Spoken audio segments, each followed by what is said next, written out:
Just like a suitcase can only hold so many items, our brains can only hold so much information.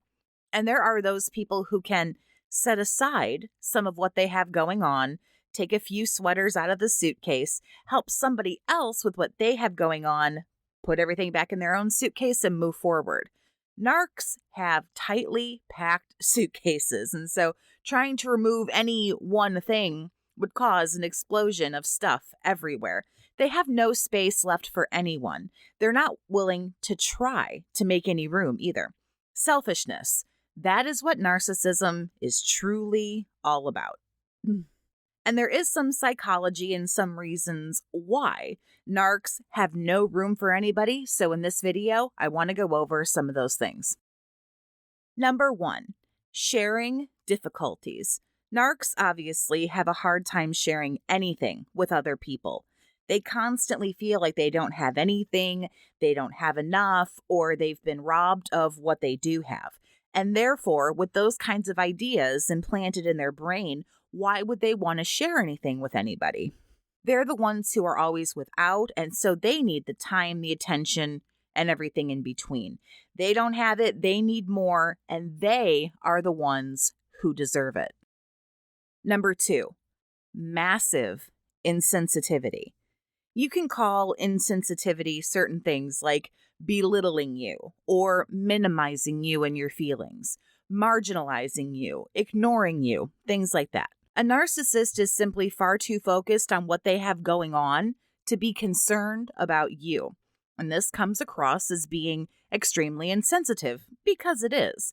Narcs can actually be very agitated and dismissive towards people when they realize that someone might need something.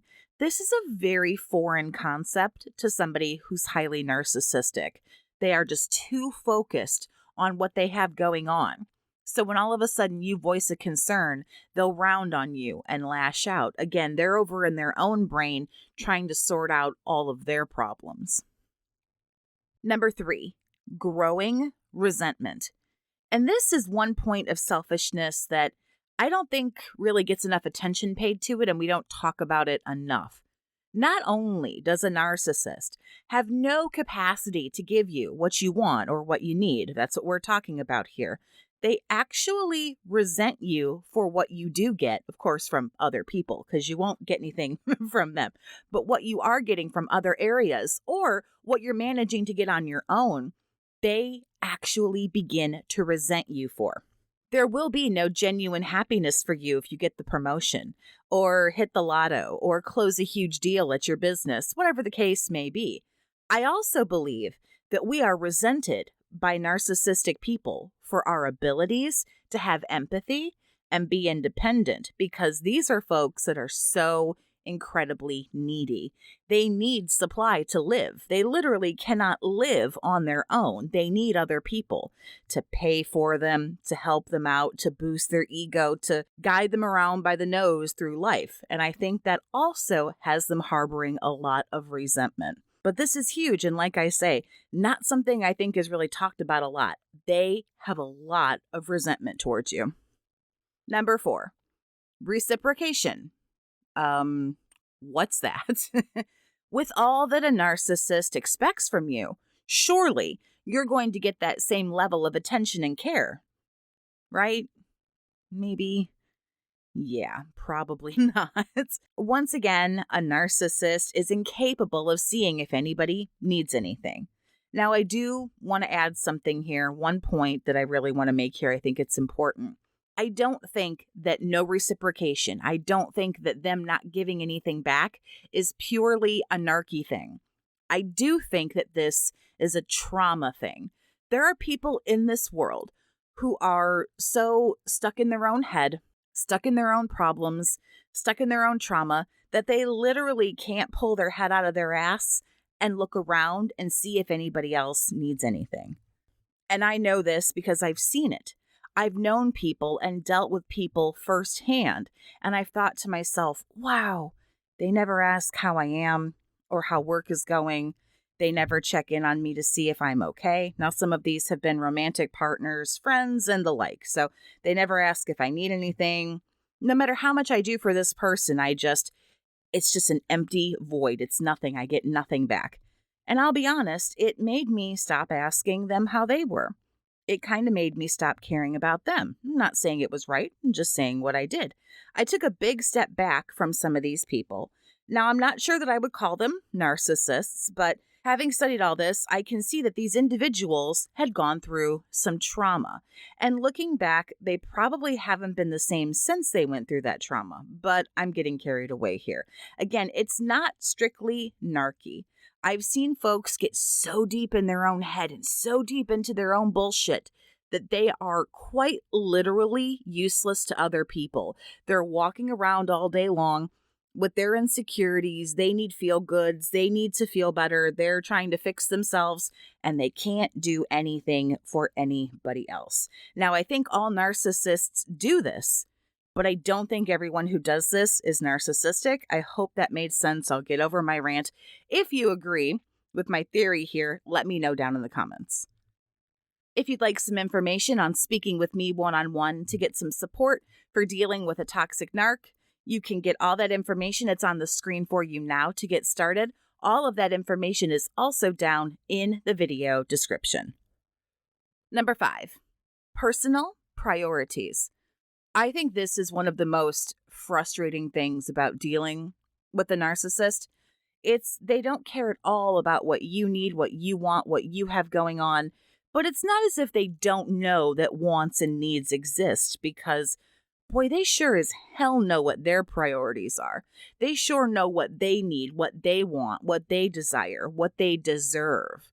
And the worst part is they'll stop at nothing to make sure their needs get met, regardless of what anybody else has going on. Oh, geez, you're having a baby? All right, I was going to go do something else, but, okay. I mean, yeah, I'm going to run to Arby's real quick, though, so, can you hold the thing in, or is it too much to ask that I don't starve to death while I make sure that you're taken care of? I can legitimately see something like this going down. It's a clear sign that a person has no interest in seeing that anybody else is okay. Nobody's priorities are priorities. Again, a lot of minimizing, a lot of marginalizing, but they sure as hell know what their priorities are and everything else they want, and they are not afraid to do what they need to do to get it. Number 6, inconsiderate compromise. Yeah, it's pretty inconsiderate seeing as how there is no compromise and there is never going to be. If you don't do what's asked of you, one of two things happens. You're punished or you're punished and then you're dumped. And that's really about it. They're not interested in seeing you nor anybody else's point of view. You're wrong, they're right, you're bad, they're good. That's narcissism, really, at its core. A compromise, or you being heard, would imply that someone had room to take your knowledge, your thoughts, your feelings, and this whole video is about how they don't have room to allow any of that into their life, so that's never going to happen. On top of that, there's an arrogance and an ego along with this feeling of superiority. They don't need to know what you're thinking and feeling. They don't care. You're not valid. You don't count. They already know what's going on. They know how they feel. That's how everyone feels, and we're done and we're moving forward. It is quite inconsiderate when it comes to compromise because there will never be one. Number 7, credit thievery. A narcissist will stop at nothing to take away an award, a shout out, an accolade, or anything else that you might get. You see this a lot with narcissists and their kids. The kid's the best, football player, baseball, cheerleader, choir, soloist, orchestra, whatever it is that they're doing. And you'll hear the parent, well, they wouldn't have won this or they wouldn't have gotten that if I hadn't gotten them interested in it in the first place. If I wouldn't have pushed them, then they wouldn't be this great. You've also seen this in adults with things like, oh, I'm really glad you got the job, but I am the one who told you that they needed to fill that position, and I am the one who scored you the application, and I helped you with your resume. This is literally how low the ego is. There's no room. Once again, we're talking about how there's no room. No room for your accomplishments or what you do. It's all about who the real credit really belongs to. When somebody, like a narcissist, is heavily traumatized, which they are, making fear-based decisions, which they are, and desperately trying to make themselves feel better, there will never be any room in their suitcase or in their mind. There will never be any room for anybody else. These are people stuck in their own head, stuck in their own illness, stuck in the disorder. All they can do is focus on what they need, what they want, who can get them those things, and how fast can they get it? Who will help them obtain those things? That is the way it is always going to be. There will never be any room in the mind of a narcissist to allow anybody else inside. Thanks so much for listening. If you share my vision of reaching as many survivors as possible, I invite you to become a channel member. You can click the join button just below the video, or you can click on the link that's down in the description. And by doing so, you'll discover the various tiers of support that are available and the rewards that you get if you choose to become a member today. I want to thank you sincerely for considering the opportunity to make a meaningful difference and, of course, to help keep my channel going. Have a great day, survivor, and take care of yourself.